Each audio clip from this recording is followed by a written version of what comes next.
یہ لوگ ہمیشہ سچائی کی تلاش رکھتے ہیں. ابو ذر غفاری رضی اللہ تعالیٰ عنہ کو روکا گیا کہ خبردار محمد سے ملاقات مت کرنا، تمہارے دین سے پھیر دے گا، آپ باپ دادا کے دین سے الگ کر دے گا، نیا دین پھیلا رہا ہے. نعوذ باللہ نیا دین؟ ارے وہ دین جو آدم علیہ السلام لے کے آئے تھے، وہ دین نوح علیہ السلام پہ تھا، وہ دین جو ابراہیم علیہ السلام کا دین تھا، وہ دین عیسیٰ، ارے وہ دین ایمان سے کہتا جو ازلی دین تھا، جو ابدی دین ہے، وہی دین جو خدا کا دین ہے، وہی دین جو خدا کا دین حنیف، اس کو اللہ کی طرف برپا کر رہے تھے، جو بار بار برپا کیا گیا. کہتے ہیں نیا دین پھیلا، کیا کہتے ہیں مکہ والے؟ نیا دین پھیلا.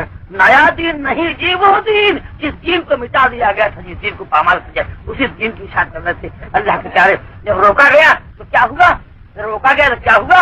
یہ ہوا کہ ابو ذر غفاری رضی اللہ تعالیٰ عنہ کہاں پہنچے؟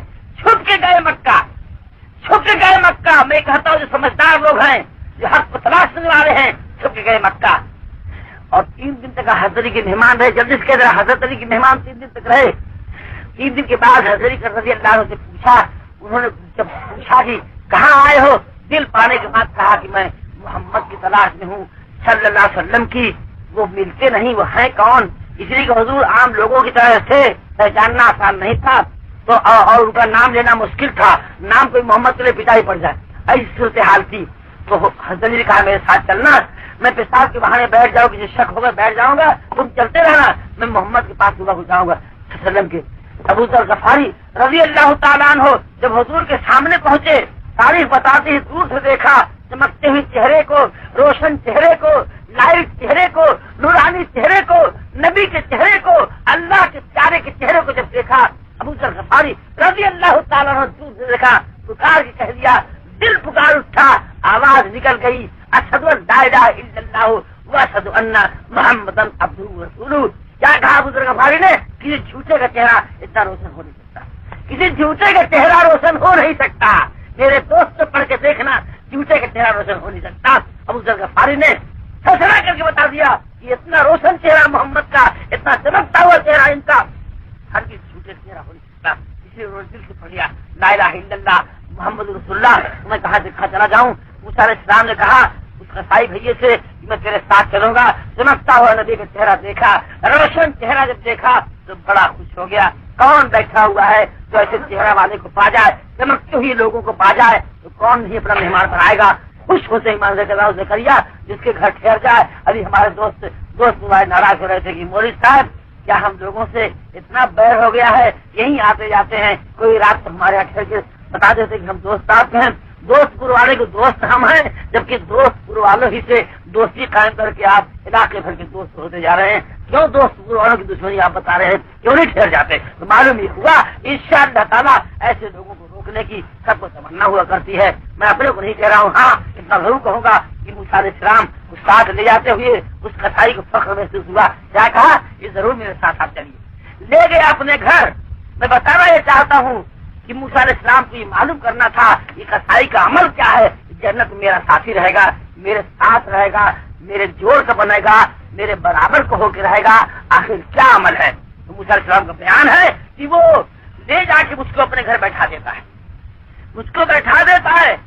دن بھر کا بھوکا ہے قصائی، دن بھر کا پیاسا ہے بیچارہ، دن بھر کا تھکا ہوا ہے. اس کے بچے منتظر ہیں، اس کی بیوی انتظار کر رہی ہے.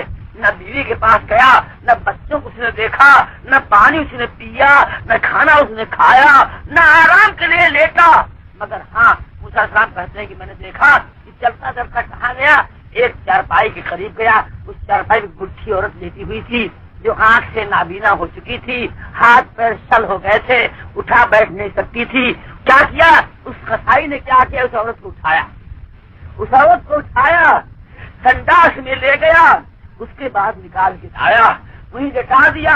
جا کے اپنے ہاتھ سے کھانا نکالتا ہے، پانی اڈیلتا ہے، لے کے آتا ہے. موسیٰ علیہ السلام کا بیان ہے کہ اپنے ہاتھ سے کھانا کھلاتا ہے اس عورت کو، پانی پلاتا ہے اس عورت کو. جب عورت کھا پی کے سیر ہو جاتی ہے، اسی چارپائی پہ لٹا کے وہ قصائی لٹانے کے بعد کیا کرتا ہے کہ کبھی پیر دبا رہا ہے، کبھی سر دبا رہا ہے، کبھی پیر دبا رہا ہے، کبھی سر دبا رہا ہے. جسم دبا رہا ہے اس کو آرام پہنچا رہا ہے.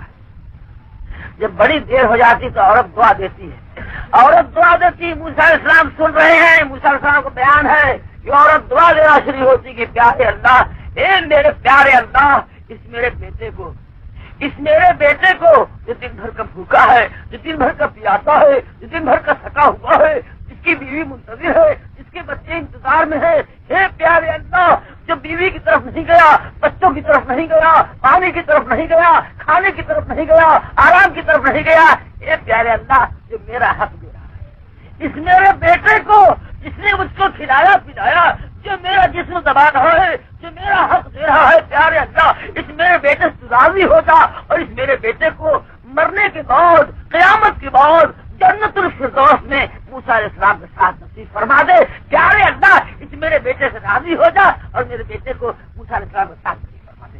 موسیٰ نبی نا دوڑ پڑے، لبیک لبیک میرے دوست قصائی بھائی، مبارک ہو تجھ کو، یہ تیرا عمل ماں کی خدمت گزاری خدا کو بھا گئی، اور تیری اماں کی دعا خدا نے سن لی۔ بوڑھوں کی دعا نہ سنا کرتا ہے، بوڑھوں کی دعا خدا کبھی لوٹایا نہیں کرتا۔